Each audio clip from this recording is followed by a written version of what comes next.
we're going to pick up in the middle of the first chapter of Hallah. And where we left was with some weird kinds of cakes. Sufganin, which are translated here as sponge cakes, and duvshanim, which are honey cakes, and that's a root which is close to dvash for honey, and iskritin, and these are kind of dumplings, and halat hamasrate. This is stuff cooked in a pan, and muduma. And we know muduma is, and these are all exempt from challah. And we know muduma is exempt from challah because it's really partly truma. But why are the others exempt? We didn't really explore this very much, but the common factor seems to be that they're not cooked in the oven.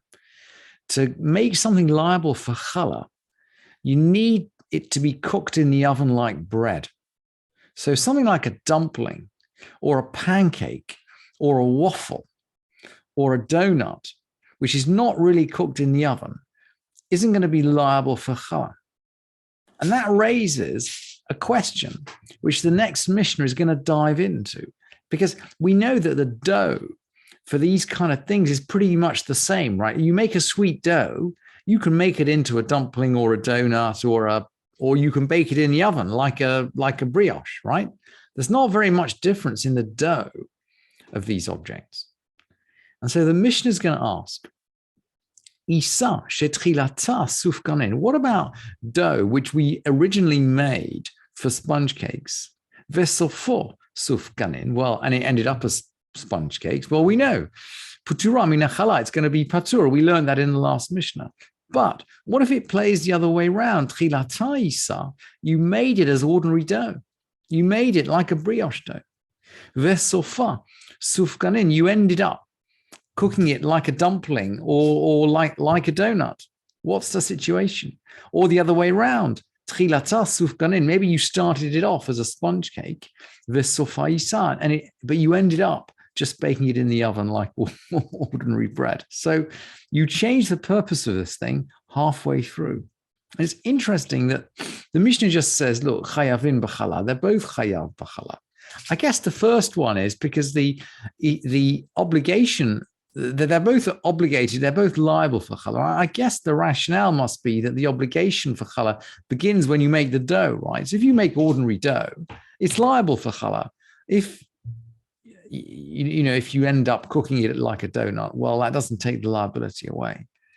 And I guess it must work in the opposite direction in some other way. In other words, that you might originally make sponge cakes, but you can imagine that the rabbis aren't going to allow you to exempt from challah some brioche, some cakes, something cooked in the oven just because you originally made it for another purpose. If you end up baking it, you got to take challah.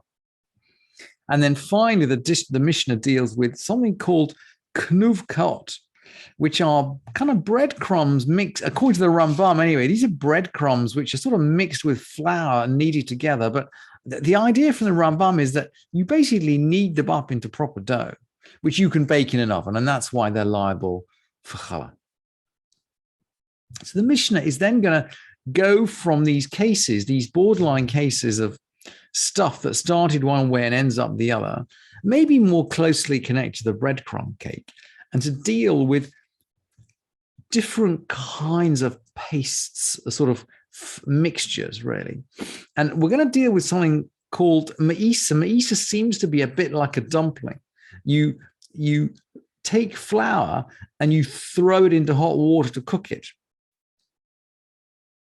So you don't really bake. It's not really oven baked. And Beit Shammai is going to exempt and Beit Hillel is going to make liable. And then we've got chalita. Chalita is the same thing, but the opposite way around. We're going to take hot water and we're going to throw it in the flour, or we're going to mix it up to kind of make a sort of mix. This must be a bit like a pancake mix. You put hot water into the flour and you stir it around, and you get a mix that you can actually cook in all kinds of different ways. And here the halacha will go the other way around. Beit Shammai will mechayevin, Beit Shammai will make liable, and Beit Hillel exempts. And Kahati does bring a view, actually, that these two halves, that these two things are exactly the same, by the way, and they're dealt with in the Gemara in Pesachim as though they are exactly the same kind of thing, whether it's a dumpling or whether it's a sort of a flour paste, like a pancake paste. Maybe they're exactly the same thing from the point of view of chametz. That's the context in which they're discussed in Pesachim. But there is a view brought by Kahati that actually they are identical things. And the difference between these two opinions, between the view of Ma'isa and Chalita, remember, Beit Shammai exempts the first one, but makes the second one liable. Actually, there is a view brought that actually they had that Beit Shammai had a consistent view, i.e. he exempted both of them, or he obligated both of them, but we just can't remember which. So in other words, Beit Shammai do have a consistent view, and they do treat both of these products together, but we just can't remember which one. We can't remember which one. And what we're seeing in this Mishnah are two different recollections of the views of Beit Shammai and Beit Hillel. Interestingly enough, this ruling is quoted again in Eduyot, but just the first half of the Mishnah. As if it is possible that Beit Shammai did have a consistent view, and Rabbi Yossi lists in Eduyot 6 instances of lenient rulings by Beit Shammai, and sure enough, this is one of them, Ha-Me'isa. So in Eduyot, we just have the Me'isa, Beit Shammai potrin, and Beit Hillel mechayavin, Beit Shammai exempt, and Beit Hillel make liable, just like we have in our Mishnah in Chal.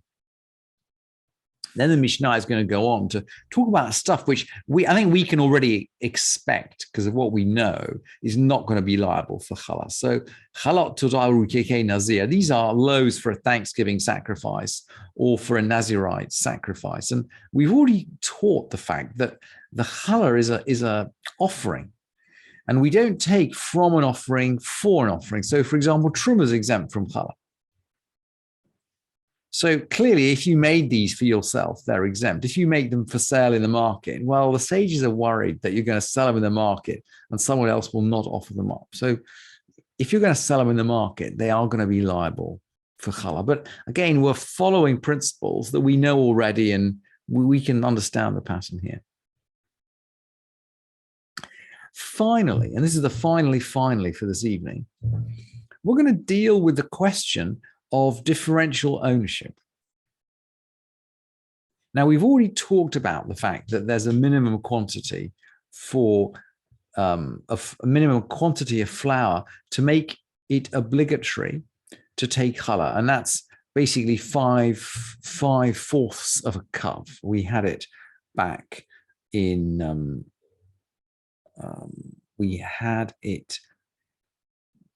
I think in the third. In the fourth Mishnah, there's a certain set of grains which are exempt from challah, as well ufachot michameshet ruvain batvua, anything that's less than 5/4 of a kav of grain, which is about a quarter and a half actually. So we can think of about a quarter and a half of flour. So a baker, let's say a baker has got a quantity of flour, and he's making dough to divide up between many different customers. So he's going to give them the dough, and he's going to give them less than 5/4 each.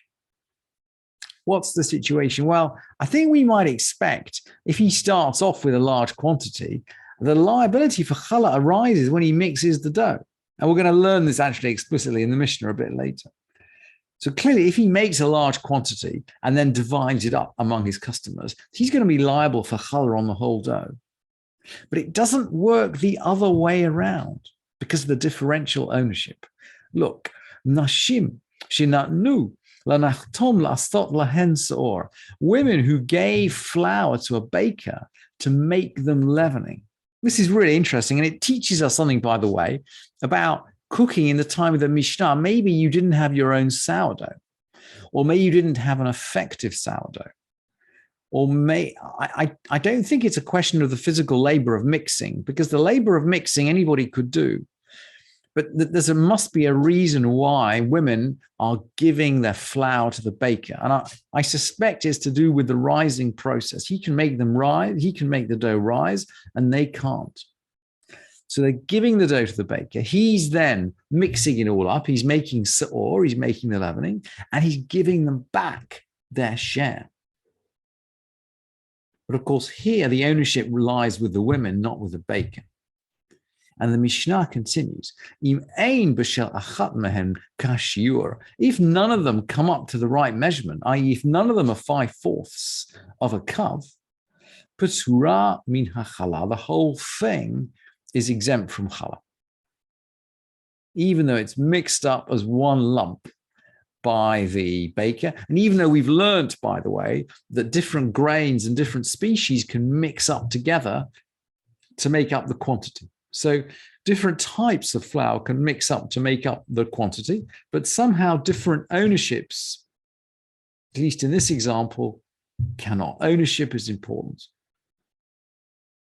And that's the close of the 7th Mishnah.